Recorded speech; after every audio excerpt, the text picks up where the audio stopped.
Nos volvemos a encontrar por estos medios en la alegría de contemplar y meditar la palabra de Dios referente a este domingo 16 de enero del año 2022, considerando la segunda semana o el principio de la segunda semana del tiempo ordinario del ciclo C de la liturgia de la Iglesia. Habrá que decir tal vez una palabra referente a estos conceptos, porque cuando hablamos del tiempo ordinario, es que han pasado ese tiempo fuerte, como le llamamos en la Iglesia, que es el tiempo de la Navidad, desde el Adviento hasta la Navidad, y que concluyó el domingo pasado con la celebración del bautismo del Señor. El otro tiempo fuerte es la Cuaresma, la Semana Santa y la Pascua, que dura 50 días. Esos son los tiempos fuertes donde podemos expresar de una manera muy sencilla la doctrina fundamental, lo que creemos los cristianos, en donde arraigamos nuestra fe y donde caminamos en la esperanza. De esos tiempos fuertes donde hemos escuchado toda esa doctrina y la hemos tal vez ya meditado, tenemos que decir que esa doctrina quedaría inútil si nosotros no vamos a la vida diaria, y que es lo que llamamos el tiempo ordinario. En el tiempo ordinario no quiere decir que sea un tiempo menos importante que los tiempos fuertes. Yo diría incluso que tiene una gran importancia, porque si no traducimos los tiempos fuertes en nuestra vida para llevar el tiempo ordinario, la vida ordinaria, donde debemos de vivir los mandamientos con alegría, con esperanza, donde tenemos que perdonar, servir, cumplir con las tareas de la misericordia, e ir al encuentro de los hermanos, trabajar por la paz, luchar por la reconciliación, por la misma evangelización para que el mundo no se quede en la ignorancia. En fin, todas las tareas que en la Iglesia y los cristianos tenemos como una responsabilidad y una obligación ante Dios. El tiempo ordinario, por lo tanto, no es menos importante que los tiempos fuertes. Bien, dicho esto, hoy, en este domingo, podemos decir que nos habla del sacramento del matrimonio. Y voy a explicar por qué. Tanto en la primera lectura, la segunda lectura y el mismo Evangelio, que hoy meditamos el Evangelio según San Juan en su capítulo segundo, el principio del capítulo segundo hasta el verso 11. Y nos va a hacer referencia lo que en teología se le llama el primer signo realizado por Jesucristo, y nos va a hablar de las bodas de Caná. Un pasaje que sin lugar a dudas muchos ya lo han escuchado, lo tienen incluso presente, tan solo con decir las bodas de Caná, muchos recordarán hasta los detalles de aquella boda tan singular. Más que referirnos a los detalles de la lectura, en esta ocasión quiero que reflexionemos, ya entrando en el ciclo C, que debe ser incluso más profunda la reflexión, que aunque no somos maestros en nada, pero sí nos llevamos a una reflexión sencilla para que todos puedan tener esta iluminación. El Señor, Dios Todopoderoso, desde tiempos antiguos y por boca de los profetas, que en esta ocasión será el profeta Isaías, allá en el capítulo 62, también ya de las últimas partes del libro del profeta Isaías, nos va a hablar de cómo el Señor trata de consolar y de despertar la esperanza en un pueblo que venía sufriendo un sinfín de calamidades y que en aquel tiempo incluso se vería aquellas ciudades de Israel como una tierra desolada, como una tierra abandonada, un pueblo en el abandono, en una desolación, después de haber sufrido un sinfín de calamidades. El Señor trata de alentarlo y se manifiesta con palabras fuertes que el israelita entiende de inmediato, sobre todo cuando las escucha de parte de Dios. Es Dios quien viene a salvar a su pueblo, viene en la figura de un rey que va a tomar aquellas gentes, aquella parte de Israel, como su esposa, vamos a ponerlo de esa manera, porque el lenguaje que usa es un lenguaje hasta cierto punto romántico, que refiere cómo el Señor transformará aquella ciudad y aquellas tierras en algo verdaderamente espléndido. Ya no te llamarán abandonada ni a tu tierra desolada, dice el profeta Isaías, a ti te llamarán mi complacencia. Eso habla de ese compromiso que Dios manifiesta con su pueblo para transformarla, diríamos, como de una tierra deshecho. El Señor sacará una tierra grandiosa, donde incluso se le reconocerá como la tierra que es la complacencia de Dios. Y la va a tomar con ese lenguaje del novio que va a desposarse con la novia, y por lo mismo ya tiene ahí esa figura propia del matrimonio. Eso nos habla, queridos hermanos, de un contraste importante, un contraste muy importante de lo que fue la creación de Dios, que hizo al hombre y a la mujer como el principio de la humanidad. Hoy el Señor promete por boca del profeta que viene a ser como un pueblo nuevo, El Señor renueva todas las cosas, el Señor renueva a sus criaturas, renueva a su pueblo. Bien, dice, como un joven se desposa con una doncella, se desposará contigo tu Hacedor, el mismo que te creó, él mismo vendrá a desposarse contigo. Como el esposo se alegra con la esposa, así se alegrará tu Dios contigo. Estas palabras nos las va a hacer más presente, diría yo, también San Pablo, cuando hace referencia de cómo el Señor viene también a renovarnos mediante el bautismo.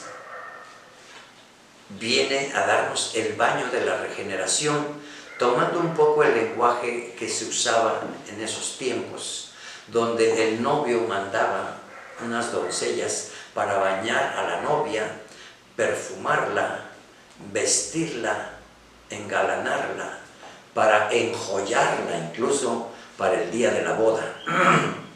De esa manera, San Pablo, usando esos mismos lenguajes, nos hablará en su carta a los Corintios de cómo el Señor, con su Santo Espíritu, el Espíritu Santo, enjollará a su iglesia, enjollará a su pueblo con dones, gracias y carismas en distintas formas.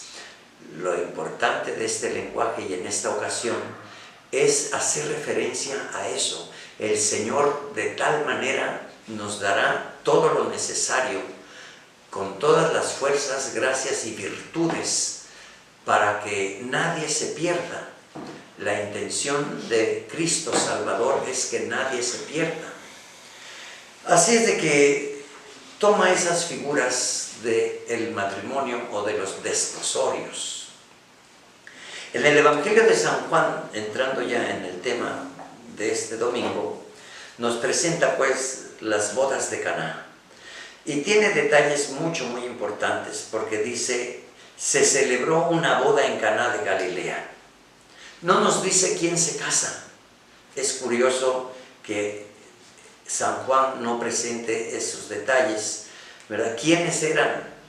Pues simple y sencillamente los presenta como amigos de Jesús y de la Virgen María. Incluso la invitada por los novios fue María, la madre de Jesús. No se pronuncia tanto el nombre, sino la madre de Jesús, que nos habla pues de la maternidad de María, la madre del Salvador, y le pone un lugar específico como una invitada de honor. Así es de que eso refleja también esa actitud en la que podríamos también nosotros caminar, los amigos de la Virgen María, los novios que invitan a la Virgen María para que ella esté presente como causa de nuestra alegría con una invitada tan extraordinaria. Así es de que la Virgen María asiste a esa boda, pero dice, también asistió Jesús con sus discípulos. Aquí encontramos dos cosas importantes. La primera, la formación del matrimonio como sacramento y el principio de la Iglesia, sacramento de salvación, le llamará el Concilio Vaticano II. El principio de la familia, diríamos, natural, de sangre, y la familia espiritual, que es la Iglesia.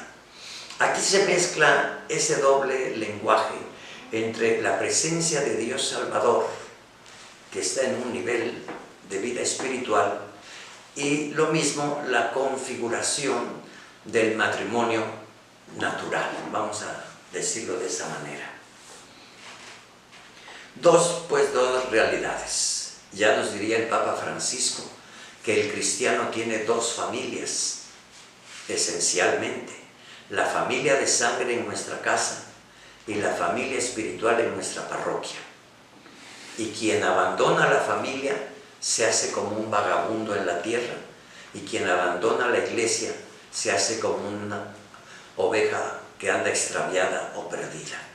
No hay que perder nuestra identidad de familia, no hay que perder la identidad de iglesia, de parroquia, de comunidad cristiana. Bueno, son conceptos que me vienen ahora a la memoria y que vale la pena que todos lo reflexionemos un poco, ya que la iglesia, como la familia, vienen siendo en nuestro tiempo muy agredidos, muy atacada en distintas formas, ¿no?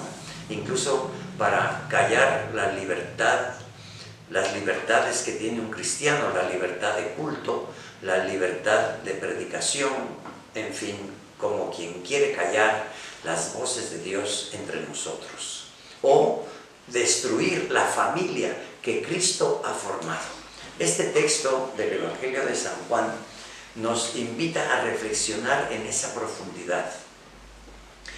Y bueno, no sabemos quiénes eran los que se casaban, y lo deja seguramente con toda intención para que esa novia o esos novios seamos también nosotros, que vamos a quedar como la iglesia, la novia de Cristo, y con quien Cristo celebrará las bodas o las bodas del Cordero, donde se hace esa fusión, diría yo, ¿verdad?, del novio y la novia para formar la unidad del matrimonio, que ya no serán dos, se dijo al principio, sino uno solo. De dos formar uno solo. La fortaleza que debe tener el matrimonio. Bueno,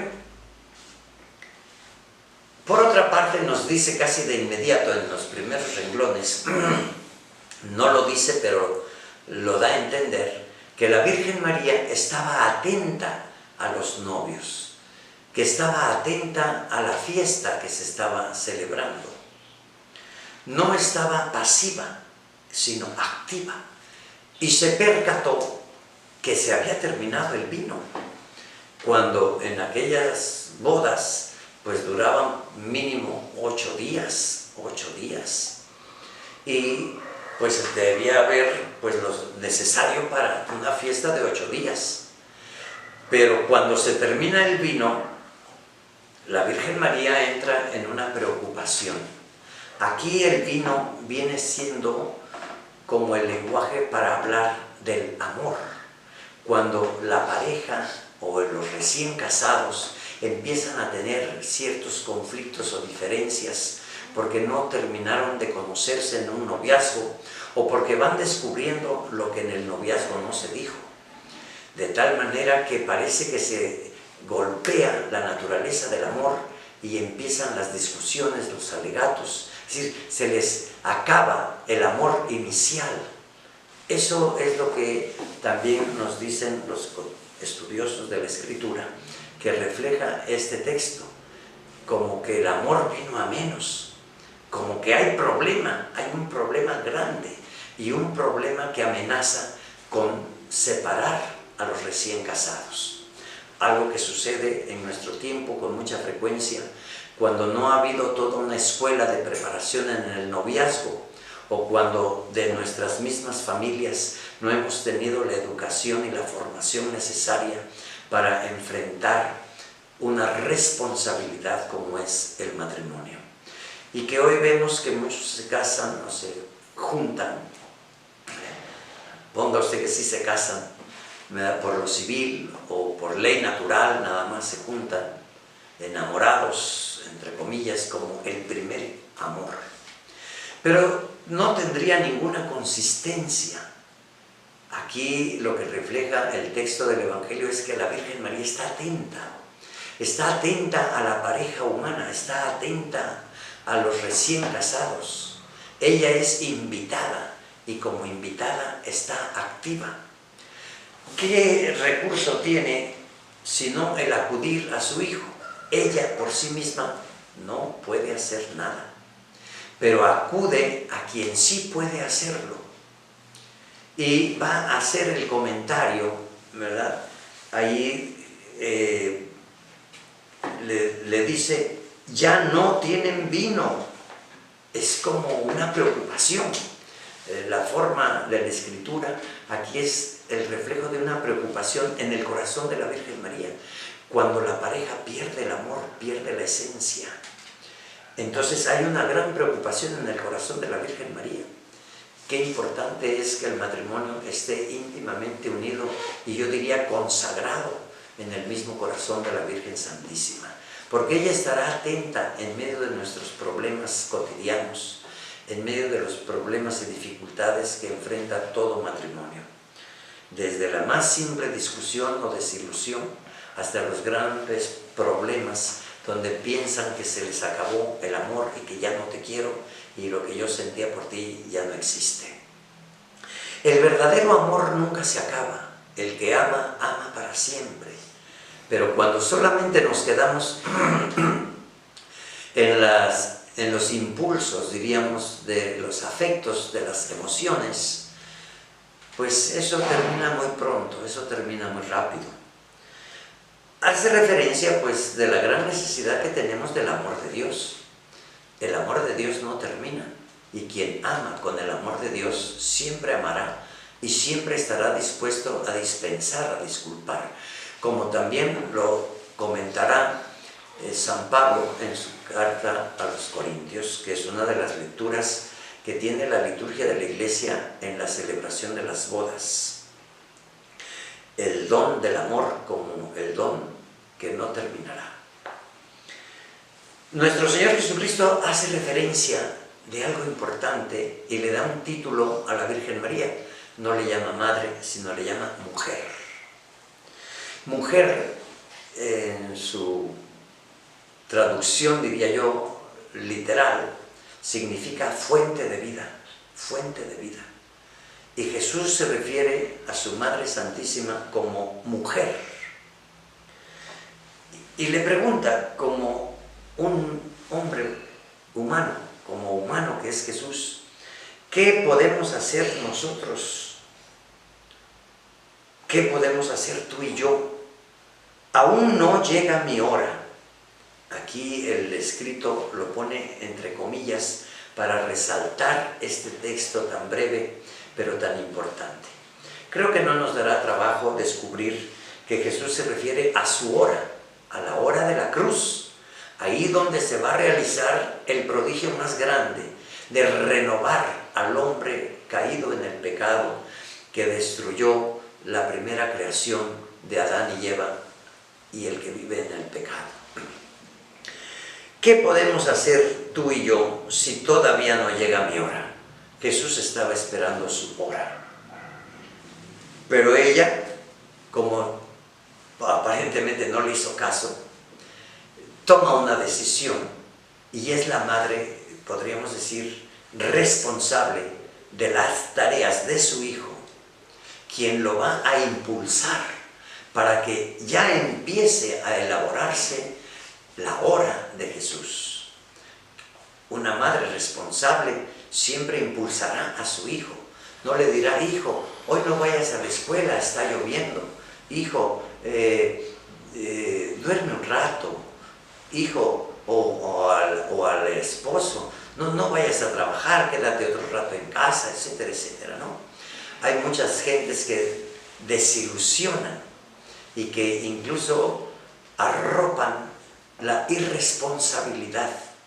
Una buena madre o una buena esposa o un buen cristiano siempre alentará a que se cumpla la responsabilidad que tenemos y entrará en una formación como una parte de educación, diría yo. Pues la Virgen María, como que no le hace caso, llama a los sirvientes.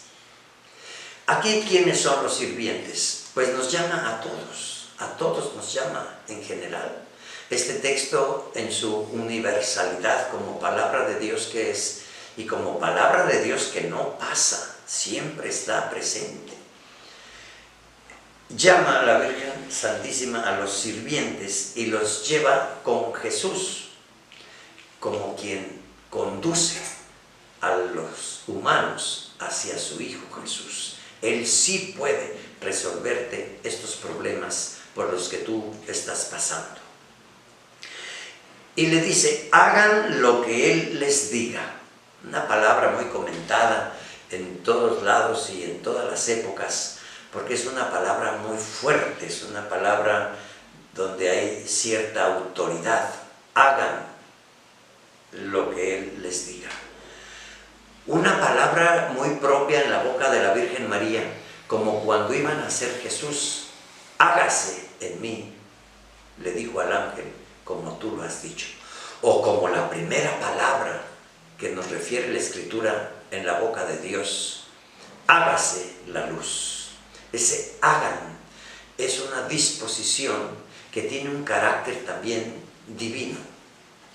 En el espíritu del amor de Dios, hagan lo que Él les diga. Retrata toda su preocupación y al mismo tiempo no discute cuál es el camino a seguir. Hagan lo que Él les diga. Otro comentario también al margen es que dentro de todos los comentarios que nos da los evangelios o los evangelistas, los escritores del evangelio, es que esta es la última palabra que dice la Virgen María. Ya no volvemos a escuchar ninguna palabra de la Virgen María. Esta es la última palabra que nos va a retratar el evangelio. De ahí la Virgen María no vuelve a hablar y caminará incluso acompañando a su hijo hasta la hora de la cruz, ahí donde se va a realizar toda esta transformación, y ella misma quedará en silencio, decimos en ese acto de contemplación, en la soledad o en la casa del discípulo amado. Mujer, he ahí a tu hijo, hijo, he ahí a tu madre. Que aunque hacemos referencia al mismo San Juan, sin embargo, no menciona nombres, simplemente madre, he ahí a tu hijo, hijo, he ahí a tu madre. Y el comentario termina diciendo: el discípulo amado se la llevó a vivir con él. Ahí entramos todos. Tú eres el discípulo amado de Jesús, tú eres la discípulo amado de Jesús, y tú puedes llevarte a la Virgen María como tu propia madre. La entrega de la Virgen María a la humanidad, madre del pecador, le llamamos en el acto de contemplación el Viernes Santo. Madre de Cristo, Madre del pecador, y en Pentecostés, Madre de la Iglesia. Una maternidad, diría yo, en 3 grandes momentos, o como una triple maternidad, donde ella misma quedará coronada como Señora de cielos y tierra. Hagan lo que Él les diga es al mismo tiempo una expresión donde se aprecia la voluntad de Dios, que se cumpla la voluntad de Dios aquí en la tierra como en el cielo, nos enseñará Jesucristo en la oración dominical o la oración del Padre Nuestro. Que se cumpla la voluntad. ¿Cuál es la voluntad de Jesús? Jesús realizará pues este milagro, el milagro de las bodas de Caná, como un signo. Todavía no era la realidad, pero ya anuncia lo que va a suceder. Transformar el agua en vino y después el vino en su sangre, como lo vivimos en la Eucaristía. Y es por la misma sangre de Cristo por lo que se recobra el amor, diríamos así, en el acto mismo de la comunión, donde nos llenamos o nos dejamos llenar del mismo Dios y de su gloria, como el momento en el que también Jesús nos tomará a nosotros. Más que tomar nosotros el cuerpo de Cristo en la Sagrada Comunión, es Cristo quien nos toma a nosotros y nos toma como la esposa amada o como el esposo a la esposa. Los desposorios de Cristo, que ya deben celebrarse desde que somos bautizados, desde que fuimos evangelizados, desde que somos los creyentes del pueblo de Dios, el nuevo pueblo, la humanidad nueva, hombres nuevos y cielos nuevos. Bien, ¿qué es lo que manda Jesús? Pues que llenen las tinajas. Las tinajas pues eran unos barriles completos, póngale ustedes 100 litros, ¿verdad? Pues imagínense 6 tinajas, que es como un número imperfecto, 6. Le faltaría 1 para que sean 7. Esa última tinaja es la que llena Jesucristo al derramar su sangre preciosa y al transformar el vino en su propia sangre. No nos podemos perder, pues, de este gran prodigio admirable, en el cual todos podemos beber del vino nuevo, todos podemos beber del vino de la Pascua, todos podemos beber del vino hecho sangre en el altar mismo y en la cruz. Palabras que no terminaríamos de contemplar y de reflexionar, pero que debemos por lo menos de dedicarles un tiempo en nuestra reflexión o en nuestra meditación diaria, o por lo menos esta semana meditemos en el sacramento del matrimonio que Cristo anunció como un primer signo en las bodas de Caná. 6 tinajas de piedra, imagínese usted, pues era así como dicen por ahí, en forma de chascarrillo, era como para salir ahí totalmente tomados. El comentario de los sirvientes o del maestresala, dirían en otro momento, aquel que estaba encargado de las bebidas o encargado de las comidas, prueba aquel vino y va casi a reclamarle al esposo: oye, en las bodas primero se sirve el buen vino para que la gente se alegre, ya después sacarás un vino menor cuando ya esté, ¿verdad?, ahí la gente ya más alegre. Pero tú has hecho al revés, tú dejaste el buen vino hasta el final. Este vino que hoy tenemos aquí es un buen vino, quiere decir, es el verdadero amor de Dios, el que alegrará nuevamente a los novios, a los esposos, el que alegrará a todos los que le acompañan, donde la Virgen María también se alegrará cuando hay una verdadera renovación matrimonial, familiar y como iglesia, como la gran familia espiritual. Repito, haciendo eco a las palabras del Papa Francisco, que nos hablaba de esas dos familias que cada uno... El maestresala le reclama pues al esposo: tú has guardado el vino mejor hasta el final. Y pues era como si hubiese quedado en un error grave, pero en realidad ni el mismo esposo sabía de dónde había surgido aquel buen vino. Es como un signo de Cristo, dice aquí, es el primer signo. El Evangelio de San Juan nos va a narrar 7 signos que hacen referencia a los 7 sacramentos también que tiene la Iglesia. Pero este primer signo quiere decir que antes que los demás sacramentos, el sacramento del matrimonio ocupa un primer lugar, porque del matrimonio surge todo lo demás. Surge la familia y surgen también los bautizados y surgen las vocaciones. Todo surge de un matrimonio santo. Nadie se percata de dónde vino ese buen vino, simplemente se quedó ahí como un reproche que le hizo aquel sirviente al esposo. Sin embargo, Jesús y los discípulos sí saben de dónde salió. El Señor termina diciendo este texto, manifestó su gloria y los discípulos creyeron en Él. No dice tampoco el nombre de los discípulos. Nosotros pensamos de inmediato en los 12 apóstoles, pero cuando Jesús camina hacia la boda y que va con sus discípulos, debemos de incluirnos todos nosotros. Los que somos discípulos del Señor y caminamos con el Señor, nos daremos cuenta de este gran prodigio que es el matrimonio, sustentado en el amor mismo de Dios y alimentado por su sangre preciosa, el vino que se hizo sangre, recuérdelo usted.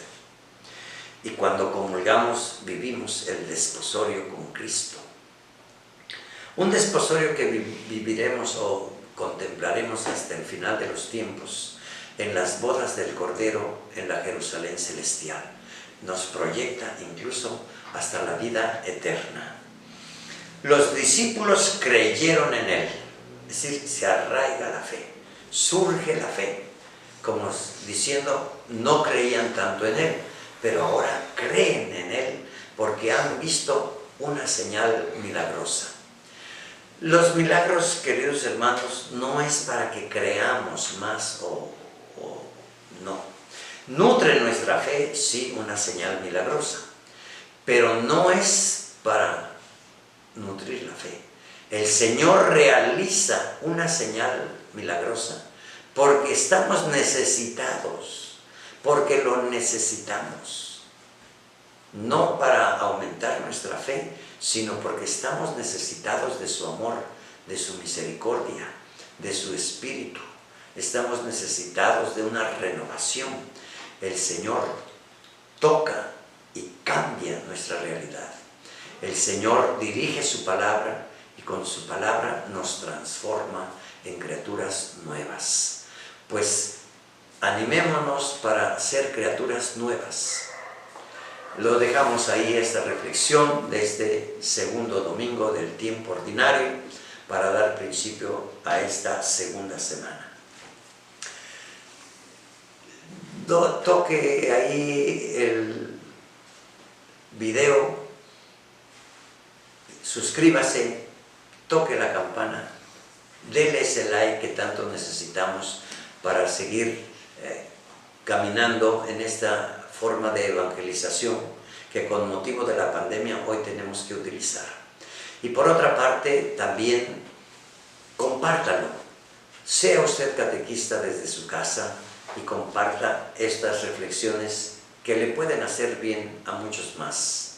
El Señor les bendiga y aquí nos veremos la próxima semana. En el nombre del Padre, del Hijo y del Espíritu Santo. Amén.